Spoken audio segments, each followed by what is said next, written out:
السلام عليكم، مرحبا بكم في قناتكم طبخ سهل وصفات سريعه مع يسرى. اليوم ان شاء الله غنحضروا طورطه بارده اقتصاديه وسهله في التحضير، وكذلك المقادير ديالها بسيطه. اما المذاق فغتحصلوا على واحد المذاق اللي رائع وغيعجبكم ان شاء الله. الا بغيتوا تعرفوا المقادير والطريقه ديال التحضير، ما عليكم غير تابعوا معايا الفيديو من الاول حتى الاخير. يلا نبداو.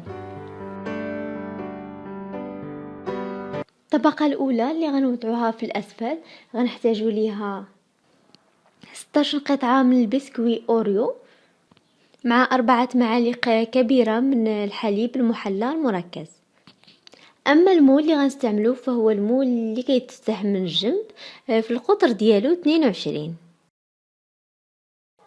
ناخدو البسكوي ونوضعوه في بلاستيكة، ومن بعد كنفردوه اولا كنهرسوه وكنوضعوه في واحد الاناء ونضيفو عليه 4 معالق من الحليب المحلى المركز. كنخلطوا العنصرين مع بعضهم مزيان.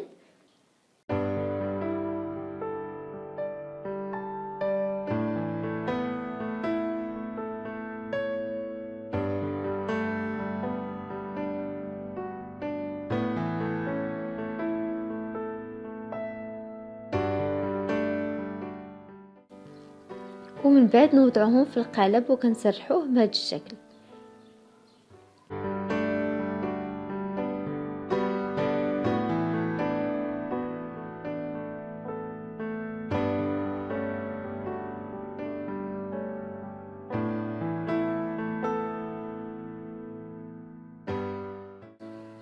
ندخلوا الطبقه الاولى للثلاجه باش تبرد، وندوزو باش نحضروا الطبقه الثانيه. الطبقه الثانيه غتكون عباره عن لاموس بالشوكولاته. غنحتاجوا ليها في المقادير 250 غرام من كريمه سائله اولا كريمه الخفق، 200 غرام من الشوكولاط الاسود، 3 اصفر بيض، مع 2 معالق كبار من الزبده، يعني زبده كتكون بحراره المطبخ، بالإضافة إلى السكر. بطبيعة الحال السكر الخشن عندي هنا ما يعادل 110 غرام في هذا الكأس، مع 60 غرام أو 60 مليلتر من الماء، والماء غيكون عندنا عادي. بالنسبة للكريمة السائلة أو كريمة الخفق، هذا هو النوع اللي كنستعمل. غنمروا الطريقة ديال التحضير. غنضربوا كريمة الخفق حتى كتطلع لينا مزيان. بطبيعة الحال الكريمة الخفق قبل ما نستعملوها دائما كنوضعوها في المبرد قبل ب15 دقيقة او المدة اللي بغيتو، باش تكون باردة مزيان وتسهل علينا العملية، يعني كتطلع لينا بسرعة.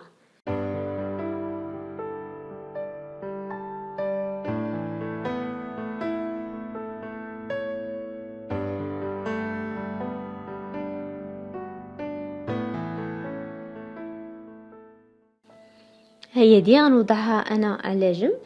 من بعد غنمروا للتحضير السيرو اللي غنوضعوا فيه سكر سنيدة في اناء مع الماء، نوضعوهم على النار حتى كيعقد.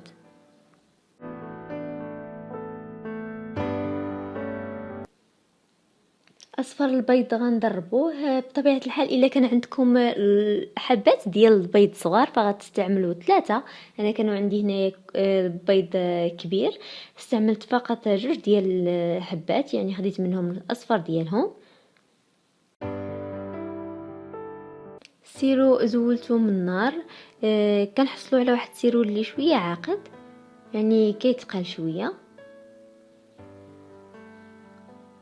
وكنضيفوه على الاصفر ديال البيض مع التحريك. بطبيعه الحال التحريك بسرعه.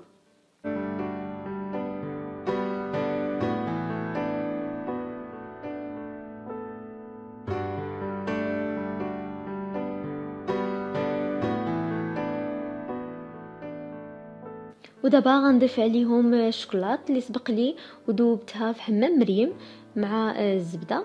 استعملنا 200 غرام ديال الشوكولات الاسود. بطبيعه الحال انا استعملت النوع الممتاز من الشوكولات باش كيعطي المذاق في لاطارت.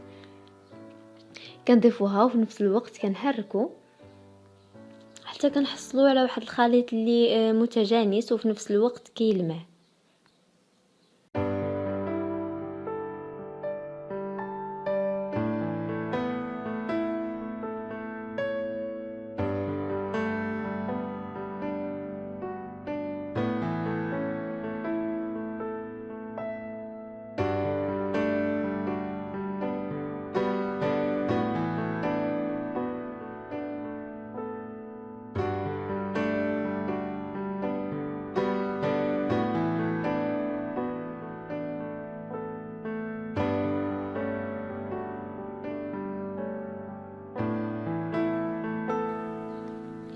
اخر حاجه غنديروها هي اننا غنضيفوا كريمه الخفق على الشوكولات والبيض. بطبيعه الحال كنضيفوا كريمه الخفق من بعد ما كيكون الخليط برد، وما كنحركوش عشوائي. كيف كتشوفوا هذه هي الطريقه اللي كنحركوا بها، يعني من الاسفل للاعلى باش ما تهرش لينا الكريمه. كنستمروا على هذا الشكل حتى غنوريكم الشكل النهائي ديال لاموس كيفاش كيجي.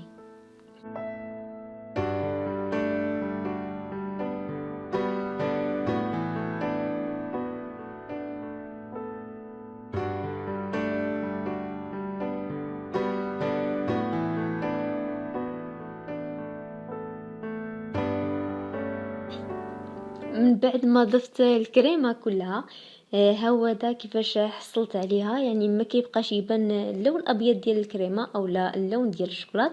ندمج مع بعضياتهم وغنضيفها على الطبقه الاولى اللي سبق لها وبردات مزيان. انا وضعتها في المبرد بطبيعه الحال، كنوضعها بهذا الشكل وغنوضعها مره اخرى في المبرد لمده ديال ساعتين حتى 3 ساعات.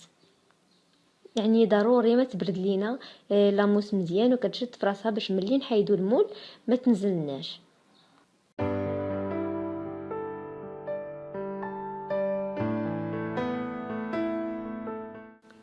ودابا غنمروا باش نحضروا الطبقه الاخيره والثالثه اللي غنحضروا فيها الكلاصاج.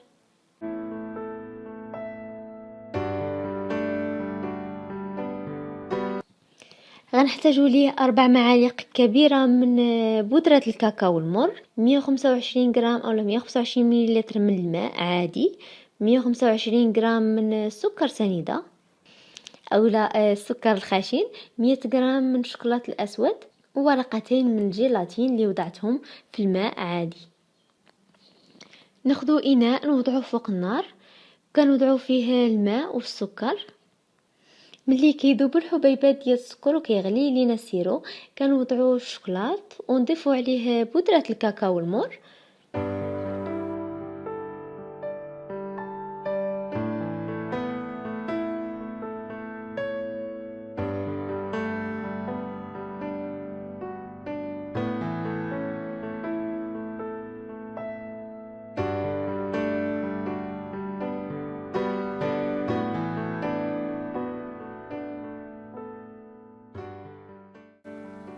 المهم انا غنخلي جميع العناصر تندمج مع بعضها ونزولها من فوق النار.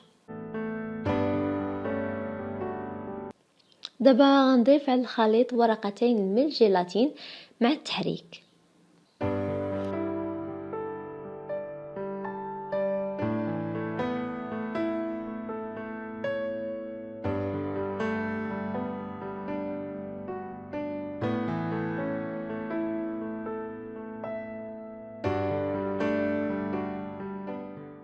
لاطارت ديالي بردات، غنزولها من المول. صراحه ما خداتش ليا الوقت بزاف ملي درتها تبرد، يعني بسرعه بردات. وغنوضع فوق منها الكلاصاج بهذا الشكل وبهذه الطريقه. كنوضعوه هو سخون حيت الا تعطلنا عليه كيجمد.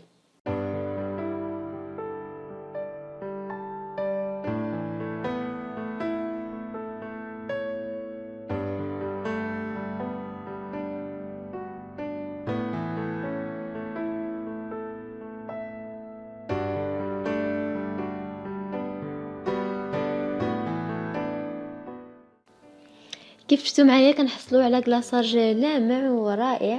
دابا المره الاخيره غندخلوها تبرد دغيا كيبرد الكلاصاج ونخرجوه.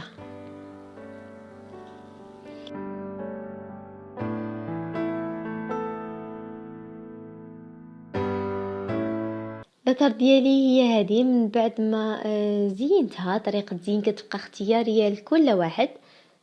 نتمنى الفكره تكون وصلت لكم والفيديو عجبكم. ما تبخلوش عليا بلا جيم والتعليقات ديالكم كذلك حيت كتفرحني، وانا في انتظار اقتراحاتكم. الا كنتوا اول مره كتزوروا القناه ديالي فما عليكم غير تشتركوا فيها، يعني بالضغط على المربع الاحمر باش يوصلكم كل ما هو جديد من الطبخ والوصفات مع يسرى. كنشكركم على المشاهدة ديالكم والوفاء ديالكم كذلك. بالصحة والراحة، تلاقاو في فيديو اخر ان شاء الله. سلامة.